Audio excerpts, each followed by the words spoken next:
Magandang umaga po sa bawat isa sa atin, mga minamahal. Nandito po tayo upang mag-aral ng makapangyarihang banal na salita ng ating Panginoon.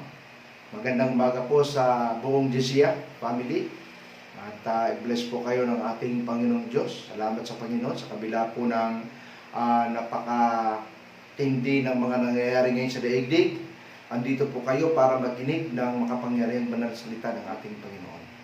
At alam po natin ang mga nangyari po sa COVID-19. Nag-lockdown po ang lahat. Ang bansa, nag-lockdown. Ang mga politicians, naka-lockdown sila. Ang mga negosyante, naka-lockdown. At sabi nga, pati mga churches worldwide, naka-lockdown din. Lahat nagtatago. Hindi pwedeng lumabas. At marami na po ang mga naapektuhan, mga kapatid, sa problemang ito. Ganun pa man, ang salita ng Diyos ay patuloy po nating ipahayag sa buong daigdig. Ang sabi nga ng Matthew chapter 24, if this gospel of the kingdom will be preached all over the globe as a witness to all the nations, then the end will come. So, pagpalain po ng Diyos ang bawat sa atin. Ngayon po mga kapatid ay pag-aralan po natin ang resurrection ng ating Panginoong Hesus-Kristo. Ang sabi rito sa Mark chapter 16, beginning verse 6 hanggang verse 7, sabi rito, "Don't be alarmed," he said. "You're looking for Jesus the Nazarene, who was crucified. He has risen. He is not here. See the place where they laid him, but go tell his disciples and Peter, he's going ahead of you into Galilee. There you will see him just as he told you." Pagpalain ng Lord ang pagkabasa ng kanyang makapangyarihang banal na salita. Mga minamahal, bago po dumating sa text dito, alam po natin ang mga nangyari din sa Book of Mark. By the way, the Book of Mark was written by one of the disciples of Saint Peter. So si Mark is not part of the 12 disciples of the Lord Jesus Christ. Although there is a portion in the book of Mark that when Jesus Christ and his disciples came into the place, this Mark slipped away. He went out immediately. Patakbo siya. Galing sa gubat. Kaya pagdating po dito sa aklat ng Acts, chapter 12, itong si Mark, yung kanyang malaking bahay, kasi mayaman tong Mark na ito, yung John Mark na ito, ang malaki niyang bahay ay pinagamit niya sa gawain ng ating Panginoon. Nagkakaroon ng mga prayer meetings diyan. So, the book of Mark, ang sentro diyan, si Jesus ay, sabi nga, tinawag siyang Son of God. Minsan naman, ang tawag sa kanya dyan ay servant of God. Ay, mapapansin natin, sabi nga ng mga scholars, lalo sila Merrill Tenney, sabi nila, sa kanyang aklat na Bible survey, ang survey niya kay Jesus Christ in the book of Mark, Mark is, or Jesus Christ rather, is the servant of God. So, in this text, mga kapatid, si Jesus Christ ay bago dumating dito sa kanyang resurrection, nagdanas siya ng napakadaming mga pagsubok sa buhay. Malupit ang kanyang mga karanasan dito, mga kapatid. Pinag-uusig, Jesus Christ was maligned, Jesus Christ was reproached, Jesus Christ was ridiculed, and all kinds of sneering kay Jesus Christ. Talagang, sabi nga ng banal na kasulatan sa aklat ng Isaiah, kung si Jesus Christ ay pagmasdan mo during the time that He is being suffered or He suffers Himself during the time of His persecutions and scourging, ay sabi na ni Isaiah, kung tinignan mo si Jesus Christ, there is no beauty in His physical body. Si Jesus, sa matinding parusa sa Kanya, para siyang naglalakad na karne during the time. Sobrang parusa kay Jesus Christ. Kaya mga kapatid, sabi nga ng banal na kasulatan sa Isaiah 53 verse 5, He was wounded for our transgressions, bruised for our iniquities. The chastisement of our peace was upon Jesus Christ. By His stripes, we are healed. So si Jesus Christ on the cross, nagbigkas po siya ng 7 huling wika. Isa sa magandang wika ni Jesus Christ doon, yung kanyang sinabi na, into your hands I commit my spirit.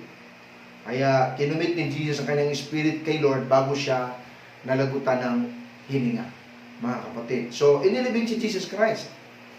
Pagkatapos na siya mamatay, hiningi ni Joseph of Arimathea ang kanyang bangkay, mga kapatid. At si Joseph of Arimathea, one of the secret believers of the Lord Jesus Christ. Mayroon siyang, mayaman ito may sarili siyang libingan, at ang libingan na yon, wala pang nakalibing doon. In fulfillment to the prophecy of Isaiah na ililibing si Jesus sa libingan ng mga mayayaman. Kaya nung si Jesus Christ ay nakalibing, mga kapatid, nilagay siya sa tomb. Ang kanilang tomb ay malaking ukap na bato at nilagay ang katawan ni Jesus doon. Tinakpan, mga kapatid. So, ang mga tao, siyempre, si Jesus Christ, ang mga panahon yun, nalungkot ang napakarami ng followers. Ang mga disipulo niya, nagkalat, nagtago, doon nga sa cross ng Kalbaryo, bago sa libing ni Jesus, ang kasama lang niya si John the Beloved, nagkaisa-isang disciple doon, si John the Beloved, at saka yung nanay ni Jesus Christ, at ilang mga kaibigan doon. But the rest of the disciples, si Thomas, lumayas na, si Judas nagbigti. The rest of the disciples, yung mga 9 disciples, nanatili sila sa kanilang pinagtataguan. Bakit 9? Kasi si John nandun sa cross, na kasama ni Jesus. Si Thomas ay naglalakbay at lumayas si Thomas. Si Judas ay nagbigti. Ganun po, mga kapatid. Kaya yung siyam ay nandun, nagtatago. At mapapansin po natin, mga kapatid, na si Jesus Christ ay nagsusolo dun sa bundok. So nakapako siya sa cross. Sabi nga ng banal na kasulatan na nalungkot siya. Sabi niya, my God, why thou hast forsaken me? Diyos ko, bakit mo ako pinabayaan? At nagwika kasi Jesus Christ ng yung 7 huling wika na ito. Kaya ng mga panahon yon na namatay na nga si Jesus Christ, matapos tusukin ng kanyang tagiliran, mga kapatid, at nung siya namatay, kumuha ng martilyo itong mga sundalo ng Roma. Nung mga panahon yon, gusto nilang martilyuhin o masuhin ang katawan ni Jesus Christ. Lalo na yung binti. Ginagawa talaga ng mga Roman soldiers yun. Kasi nga, ang karamihan sa cross ng Kalbaryo, kapag pinatay ka dyan, minsan ang iba nakakatakas. Kaya para wala ng takasan, ay talagang dinudurog yung binti o yung tuhod o anumang mula legs hanggang baba. Minamaso yan, dinudurog. Pero pagdating kay Jesus Christ, nung kanilang itats, patay na si Jesus. Kaya no need na masuhin.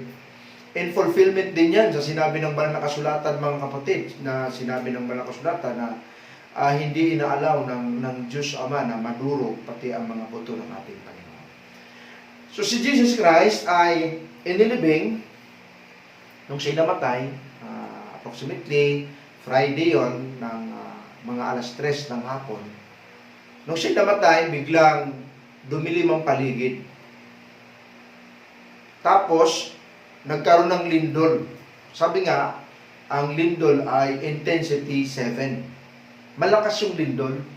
At ang sabi nga, ang nature ay nakisa. Pati ang araw ay dumilim. Dumilim yung araw. Hindi nagbigay ng liwanag. Sabi ng science na kung pinag-aralan ng science ito na magkaroon talaga ng pagtigil, hindi lang basta gabi ito pagtigil ng sinag ng araw. Biglang nawala ang sinag ng araw sa mga panahon yun. Dumilim ang buong paligid. So nalungkot ang universe, nalungkot ang nature. At ang sabi nga, yumanig yung paligid, nagkaroon ng lindol, at yung tabing ng templo ay na hati sa gitna. So makapal po yung tabing ng templo, mga kapatid. Mga 3 inches po ang thickness nun. Makapal po yun. Pero nahati yun. Nagkaroon po ng pagbukas ng Holy of Holies, yung pinakamalaking tabing sa Holy of Holies, nabuksan yun.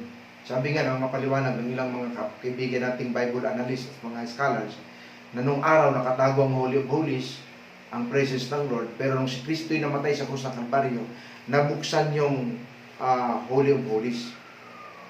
At lumabas ang presence ng Panginoon, at ngayon ang presence ng Lord, mga kapatid, ay nasa buhay ng mga taong nananalig sa Kanya. So, si Jesus ay inilibing. Ano ang nangyari nung siya nasa libingan, mga kapatid?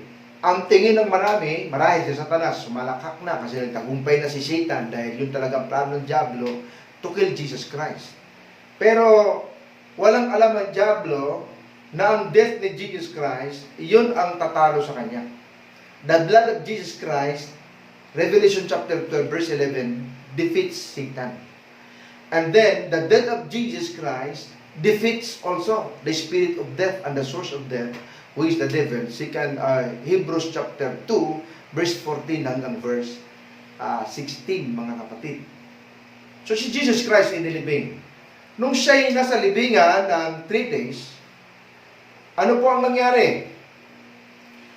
Ang sabi na ni Pablo, within 3 days, si Jesus Christ, bumaba siya kay ilaliman. Sabi ng Ephesians chapter 4, verse 8 to verse 10, si Jesus Christ bumaba siya kay ilaliman sa lugar ng mga matagal ng panahong namatay. Nag-aantay doon. 2 lugar kasi kinaroroonan ng mga patay. Ang una, lugar ng Abraham's bosom. Pangalawa, lugar ng hell, which is, sabi nga doon, ay Hades. So sa 2 Peter chapter 3 verse 19 at 1 Peter chapter 3 verse 19 to 1 Peter chapter 4 verse 6, mga kapatid, si Jesus pumunta doon sa hell, nangaral siya doon. Ang mga inaaralan niya doon, yung mga naniniwala, nung mga ayaw maniwala kay Jesus Christ, panahon pa ni Noe. Ayaw nilang maniwala kay Jesus Christ. So, nag-share si Jesus Christ doon, hindi para maligtas, probably to rebuke them and to remind them, bakit nasa hell sila? Kasi, ayaw nilang maniwala sa preaching ni Noe. Noah was a preacher of righteousness. Ayaw nilang maniwala, kaya namatay sila lahat sa baha. At ang kanilang kaluluwa, mga magulang minamahal kapatid, nasa impyerno. Kaya nga, pinuntahan din ni Jesus sila Abraham. Sabi ng banal na kasulatan. At pagkatapos puntahan doon, marahil sabi ni Jesus Christ, ako na yung inyong iniintay. Hindi kayo makakapunta sama sa langit maliban sa akin. I am the way, the truth, and the life. So for you to enter the third heaven, the paradise of God, para makarating ka ron, kailangan mong magdaan sa akin. So halina kayo, bubuhayin ko kayo. So si Jesus Christ, mga kapatid, binuhay niya po yung mga taong nag-aantay sa kanya sa Abraham's bosom. Sino-sino yon? Yung mga Old Testament saints. Kaya nga sabi ng banal na kasulatan, nung si Kristo ay muli nabuhay mula sa mga patay, nabuhay din sila. Sabi ng Matthew chapter 27, 51 to 52, mga kapatid. Kaya dito sa text natin sa Book of Mark,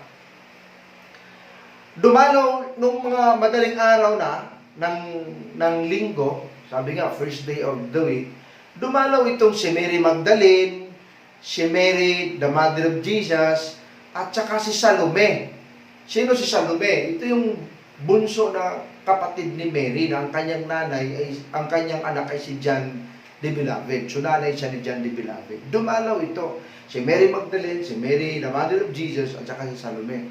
So, habang sila papunta sa libingan, mga kapatid, nag-usap-usap sila. Kasi mga babae sila eh. Ang dala lang nila yung spices. Alam niyo yung spices nito, gawa ito sa myrrh. At yung iba pang mga puno na nabanggit sa International Bible Encyclopedia. Actually, 3 puno yan eh. Isa acacia, ang isa myrrh. I forgot the other name ng isa. So, may dala silang spices kasi ang purpose nila, pupunasan nila ang body ni Jesus Christ. It could be, iniisip nila na dahil sa ang bangkay ng Panginoon para matagal mabulok, para bumanguman lang, lalagyan nila ng spices, ng pabango. So, pabango, hindi lang ng buhay, kundi nung patay. So, expecting that Jesus Christ was inside the tomb. Not knowing, habang sila nag-usap-usap, sabi nila sa isa't isa, sinong magbubukas nung tomb? Malaki yung bato na nakaharang. So, habang parating sila, nagulat sila mga kapatid, kasi bukas na yung libingan. Gulat marahil sila, sino nagbukas ng libingan? But that the scripture tells us, especially in the book of Matthew, na nagkaroon ng lindol dyan, nagkaroon ng pagyanig, malakas ang lindol, at ang angel of God bumaba dyan, mga kapatid, at iginulong yung malaking bato. Binuksan ng angel ang malaking bato at ang glorified body ni Jesus Christ lumabas. Pero sabi ng aklat ng law, nung si Jesus Christ ay lumabas, hindi siya yung pagbangon niya, biglang balikwas, parang may kumot na, or pagbangon niya, yung nakapulupot sa kanyang kayong lino, tinanggal pa ni Jesus Christ yun. Tinanggal niya yun. At pagkatapos, tinupi ng maayos, sabi ng aklat ng Luke, tinupi niya ng maayos. Hindi siya yung pagbangon mula sa libing, sa pagkamatay, pagbangon niya, ay biglang alis na lang. Hindi. At nagkalat yung mga kumot o anumang pangtali kay Jesus. Tinupi niya yon. Nakita ni Peter. So, bumunta itong tatlong to. Nag-usap-usap sila. Ang problema nila, paano mabuksan ang libingan. Nagulat sila, nabuksan mga kapatid. Nakagulong na yung malaking bato. At nung sila'y padungaw na, biglang-bigla, sumalubong ang isang anghel. Nagliliwanag ang katawan ng anghel. Yung suot, yung mukha ng anghel, nagliliwanag. Sabi ng anghel, sino hinahanap nyo? Hinahanap nyo ba si Jesus Christ sa taga Nazaret? Wala na siya dito. Siya'y muling nabuhay mula sa mga patay. Katulad ng sinabi niya, na siya'y muling mabubuhay mula sa mga patay. So, yun mga kapatid, mapapansin natin na anong sinabi ng anghel yun, naghalo ang kanilang nararamdaman at sila'y umalis. Nung umalis ang Salome na ito, ang Maria na ito, na Mother of Jesus Christ at si Mary Magdalene, mga kapatid, sila'y umuwi na. One time, itong si Mary Magdalene, nasalubong niya si Jesus Christ sa aklat ng Mark, mga kapatid. Nakita niya mismo si Jesus Christ. Nung makita niya si Jesus Christ, nagpaliwanag si Jesus Christ sa kanya. Sabi ni Jesus, bakit mo hinahanap ang buhay sa gitna ng mga patay? Mga kapatid, si Jesus Christ ay muling nabuhay mula sa mga patay. Kaya si Jesus Christ, nakita ni Mary Magdalene. After na makita ni Mary Magdalene, mga kapatid, ayon sa text ng Scripture, nakita siya ng 2 tao na disipulo ni Jesus pero hindi kasama sa 12 disciples. Naglalakad papuntang Emmaus. Habang sila naglalakad, malungkot sila, nag-uusap sila, pinag-uusapan nila ang paghihirap ni Kristo sa krus ng Kalbaryo, ang kalungkutan nila, kasi na-witness nila yung ginawa ni Kristo, yung works of Jesus Christ, yung words of Jesus Christ, napakatindi. Habang sila nag-uusap, going to Emmaus, may sumabay na lalaki. Ang sabi, mga kaibigan, ano po yung pinag-uusapan nyo? Sabi nung dalawang ito, ano ka ba? Stranger ka ba sa Jerusalem, sa Israel? Hindi mo ba alam ang mga nangyari? Anong mga nangyari? Sabi nung dalawa, si Yesu Kristo na taga Nazaret. Maganda ang kanyang mga pangangaral. Nagpagaling siya ng mga may sakit. At marami siyang mga kabutihang ginawa. Kaya lang, isinakdal siya at ipinako sa cross at siya'y namatay. So, sabi nung kausap nung dalawa, Ay sige, haba na rin ang pag-uusap nila at nag-sharing. Sabi nila, sige, magpapaalam na ako, mag-ibang daan ako, uwi na ako. Sabi nung dalawa, ay, huwag muna po kayong umuwi, gabi na. Tumuloy muna kayo sa bahay, kain tayo. O di tumuloy. Nung magkaroon ng tinapay, kinuha ng lalaking yun ng tinapay at binita at binigay sa kanila.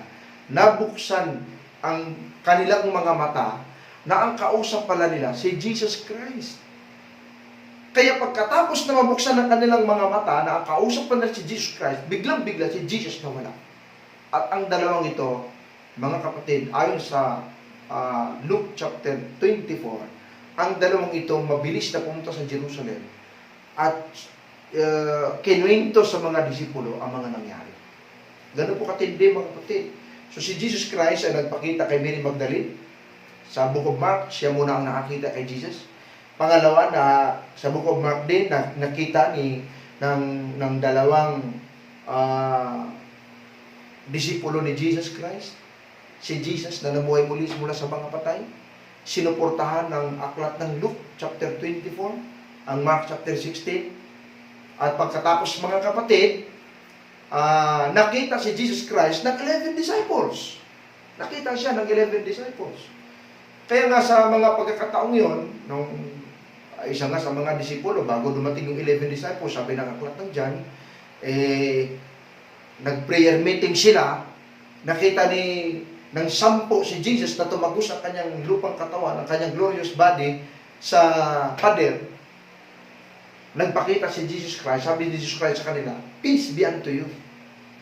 Alam niyo po mga kapatid, wala doon si Tomas, naglakbay si Tomas kahit saan, nagliwaliw ang Tomas nito. Pagbalik, sinumbungan nila, Tomas, nakita namin si Jesus Christ, muli siya nabuhay mula sa mga patay. Ano sabi ni Tomas? Maniniwala ako dyan. So, maliban na may pasok ko itong aking daliri sa butas ng pako sa kanyang kamay, at yung aking kamao sa butas ng sibat sa kanyang tagiliran. Pag naipasok ko yun, doon lang ako maniniwala. One time, after 8 days, nag-prayer meeting uli sila. Prayer meeting, nandun na si Tomas. Biglang-bigla dumating si Jesus Christ, mga kapatid, tumago sa kanyang glorified body sa pader. Kasi nga, ang glorious body ni Jesus Christ, hindi na subject sa law of nature, biglang tago sa pader, mga kapatid. At sinabi kay Tomas, Tomas, halika. Ipasok mo ang iyong daliri sa aking kamay, sa butas ng pako sa aking kamay, at yung kamao mo sa butas ng sibat sa aking tagiliran. Sabi ni Tomas, Panginoon ko at Diyos ko. Saan sabi ni Jesus? Tomas, dahil nakita mo ko, naniniwala ka. Mas mapalad ang mga naniniwala sa akin kahit hindi nila ako nakita. Kaya magulang minamahal at kapatid, si Jesus Christ napatunayan na siya'y muling nabuhay mula sa mga patay. So, nag-stay pa si Jesus Christ ng 40 days. At sa kanyang pag-stay, minsan nagpakita sa kanyang mga alagad.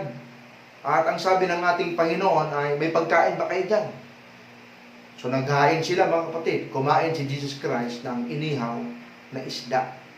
At yung isang honeycomb, isang masarap na honey, pinakain nila kay Jesus Christ.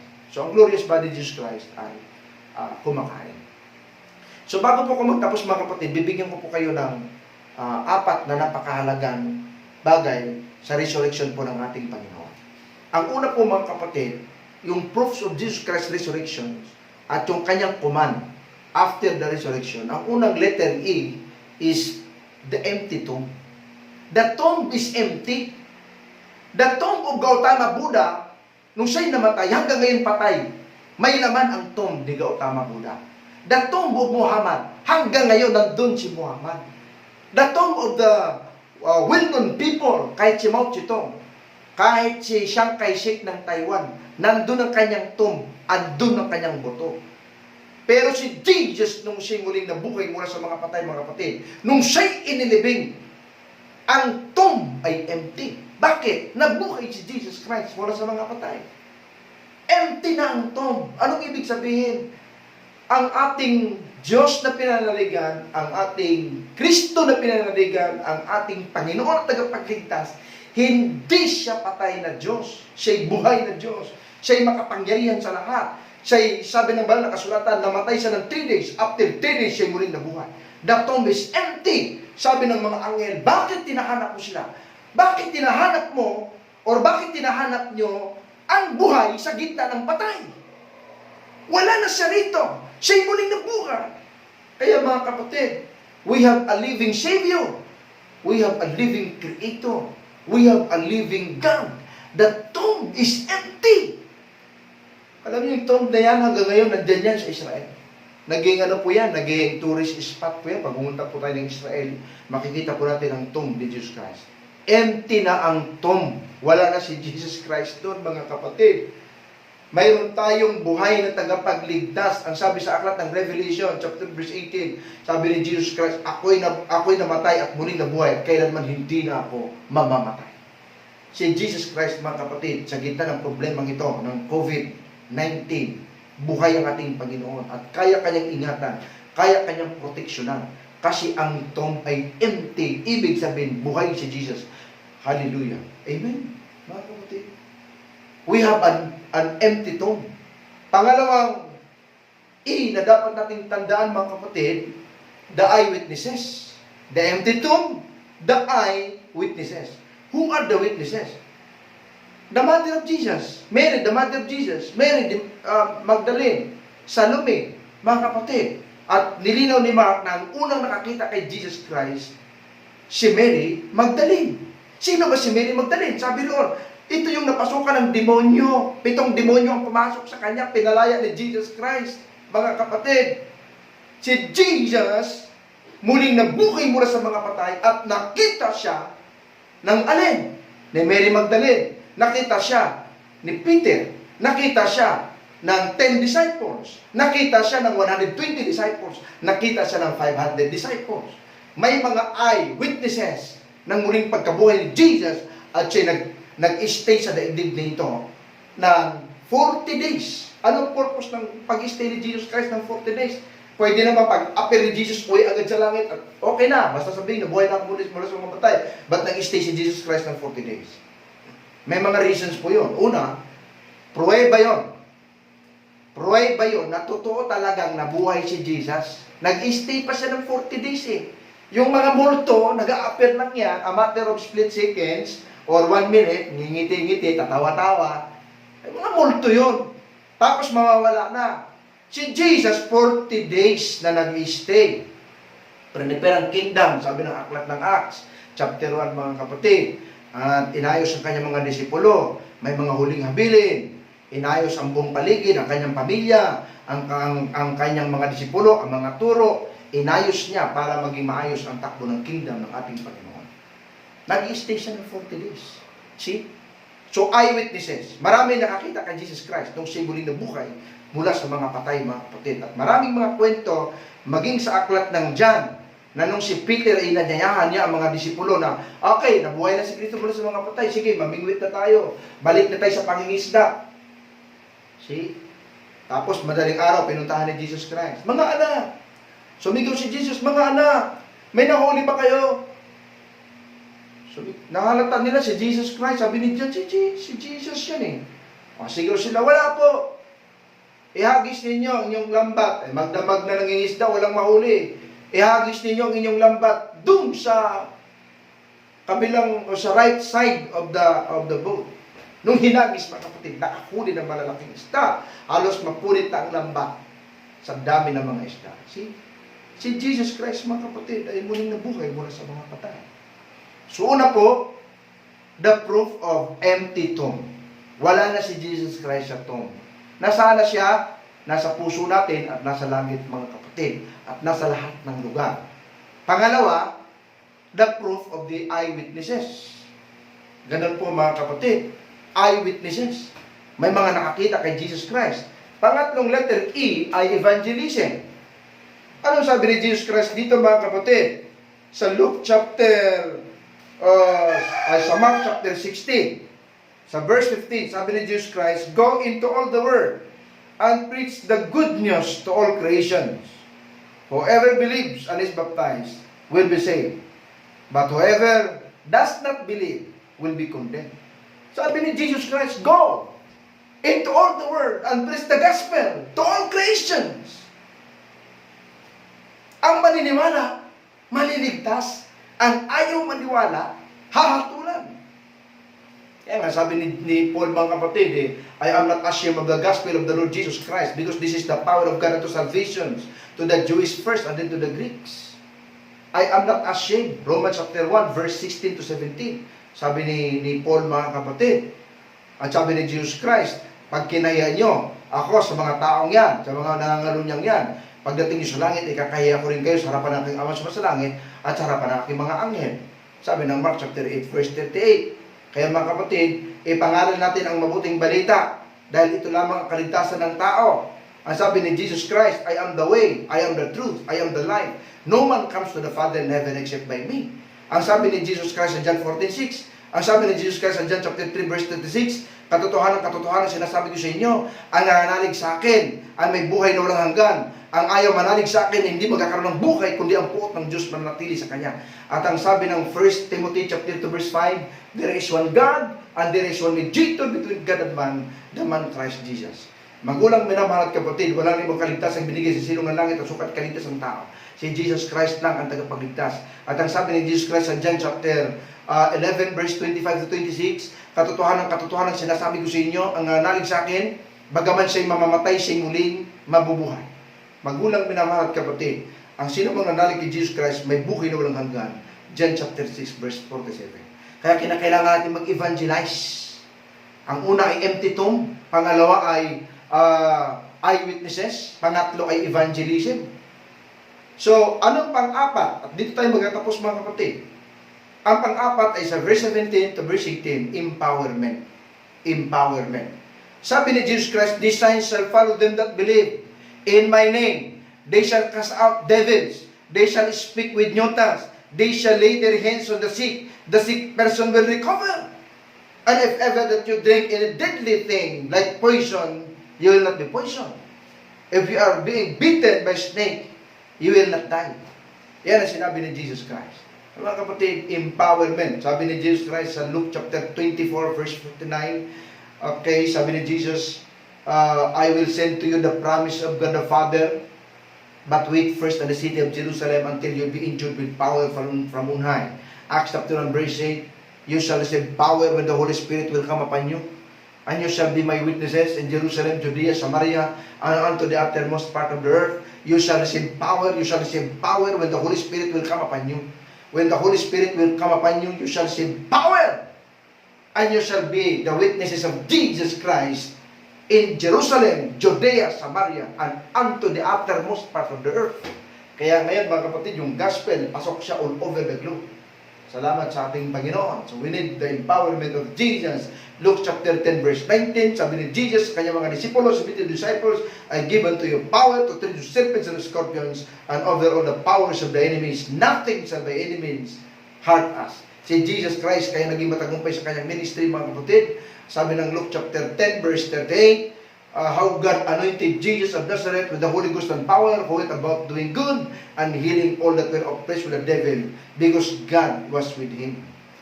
Kaya mga kapatid, yan po ang apat na letter E, the 4 E's that you have to remember about the resurrection of Jesus Christ. So bagong lahat, mga kapatid, madami na po mga nawalan ng pag-asa sa mga oras na ito. Nangunguna na ang US, ang dami ng patay sa Amerika, almost 10,000 or more than 10,000 ang patay sa US. Sa Pilipinas, less than 300 na po ang patay natin. Ang Italy, ang Spain, ang Iran, nagkaroon sila ng mass grave. Mayroon pa sa Ecuador, sa ang libingan nila ay sa dagat na lang itinatapon ng tao, pinapakain nila sa mga isda ang mga tao. So all over the globe, hopeless. Walang pag-asa ang mga tao sa buong daigdig. Nagkalat ang mga taong ito worldwide. More than almost 7.5 billion people hopeless all over the globe. It's first time in the history of the planet na nagkaroon ng lockdown, mga kapatid, na ganito. Because of the coronavirus. Actually, this coronavirus is the spirit of death looming all over the globe. Killing people. Entering the lives of the hopeless people and killing them. Mga kapatid, Ang kailangan natin, ang dugo ni Jesus Christ sa cross ng Kalbaryo. Kailangan natin ang blood ni Jesus Christ. Kailangan natin ang resurrection power of the Lord Jesus Christ on the cross and on the tomb. Yung kanyang resurrection power ni Jesus Christ, kailangan natin sa buhay natin. Unahin ko po ang dugo, mga kapatid. Ang dugo ni Jesus Christ nag-aalis ng kasalanan ng sanlibutan. Without the shedding of the blood, there is no remission of sin. Sabi ng Hebrews chapter 9:22, ang dugo ni Jesus Christ, mga kapatid, bukod siya nagliligtas, ang dugo ni Jesus Christ naglilinis sa kasalanan. Ang sabi ng 1 John chapter 1 verse 7, ang dugo ni Jesus Christ, mga kapatid, sabi ng Hebrews chapter 10 beginning verse 19, nagbibigay sa atin ng karapatang pumasok sa karya ng langit because of the blood of Jesus Christ. At ang dugo ni Jesus Christ, mga kapatid, pang-apat, sa Revelation chapter 12 verse 11, Satan is defeated because of the blood of the Lamb. We overcome Satan because of the blood of Jesus Christ. Mga kapatid, pagpalain po tayo ng ating Panginoon. Mag-pray po tayo kasi naka-lockdown pa rin po tayo. Ang mga churches in the Philippines, sabi nga ang balita, although ililift sa 30, pero ang papayagan lamang lumabas yung mga may trabaho at ilang mga negosyo. Pero ang church, ang mall, ang school, at ang mga mega gatherings, sarado yan. At tentatively, kung magbukas man yan, ay sa June pa, mga kapatid. So, ilang buwan pa ang lockdown. March, April, May, June. So, 4 months, mga kapatid. Quarter of the year.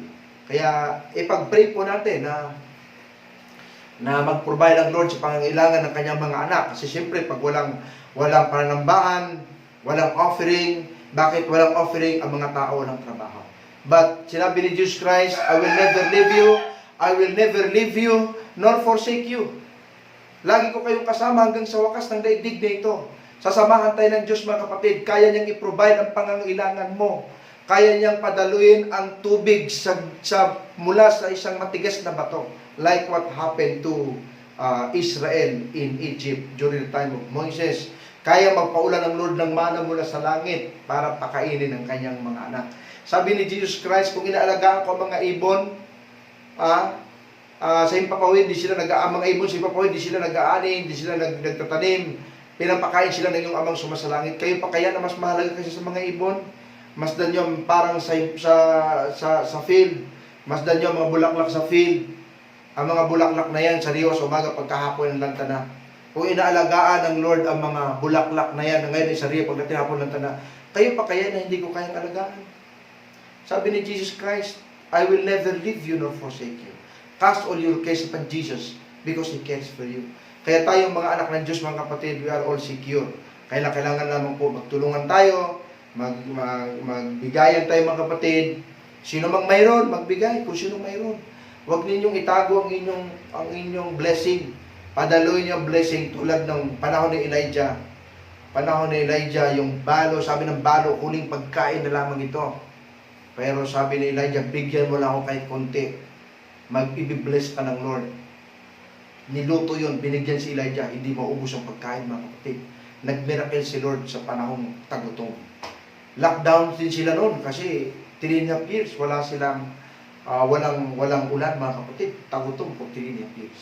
But the Lord is always with us. He is our protector. He is our provider because we have a living God. The tomb is empty. Mag-pray po tayo, mga kapatid, at pagpalain po kayo ng ating Panginoon. Panginoong Diyos na makapangyarihan sa lahat, pagpalain niyo po ang aking mga kapatid dito. Patuloy niyo po silang i-bless. Saan man sila naroon, all over the planet. Panginoon, sa four corners of this globe, Panginoon, iunat niyo po yung makapangyarihang kamay sa aking mga kapatid nito. Na may mga problema sa financial, may problema sa physical, Panginoon. Ang iba sa kanila nahawaan ng COVID-19. Lord, iunat niyo po yung makapangyarihang kamay at paggalingin niyo po ang aking mga kapatid dito sa kanilang mga sakit at karamdaman. At ang aking mga kapatid na kailangan i-provide niyo po ang kanilang pangailangan, Panginoon. Lord, ang mga kapatid ko, mga nag-aalala, ang mga kababayan ko nag-aalala, ng mga problema, Panginoon, patuloy niyo po silang gabayan, abutin niyo po sila, Panginoon. Bigyan niyo po ng wisdom ang aming presidente, si Presidente Duterte, Panginoon. Bless niyo po siya, pati ang kanyang cabinet members, ang lahat ng malakad, Panginoon, i-bless niyo po. Bless mo ang mga magsasaka, bless mo ang mga mangisda, bless mo ang lahat ng mga namamahinga. Itigil mo, hadlangan niyo po, Panginoon, ang pagkahawa ng maraming mga Pilipino sa virus na ito. At pinagkipredin po namin ng iba't ibang panig ng daigdig, Panginoon. They are all hopeless. They are like shepherd without a shepherd. They are like a sheep without a shepherd. Panginoon, bless niyo po ang mga kapatid ko ito. Iunat niyo po ang makapangyarihang kamay. Sa aking mga kapatid ng mga nag-abroad, bless niyo po sila, Panginoon. Balutan niyo po sila mga kapangyarihang dugo. Samahan niyo po sila, Ama. This you pray in the mighty name of Jesus Christ. And all of God's people say, Amen. Magulang minamahal at kapatid, magandang araw po muli sa inyo. Pagpalain po tayo ng ating Panginoon sa pangalan ng Ama, ng Anak, at ng Banal na Espiritu Santo. Amen.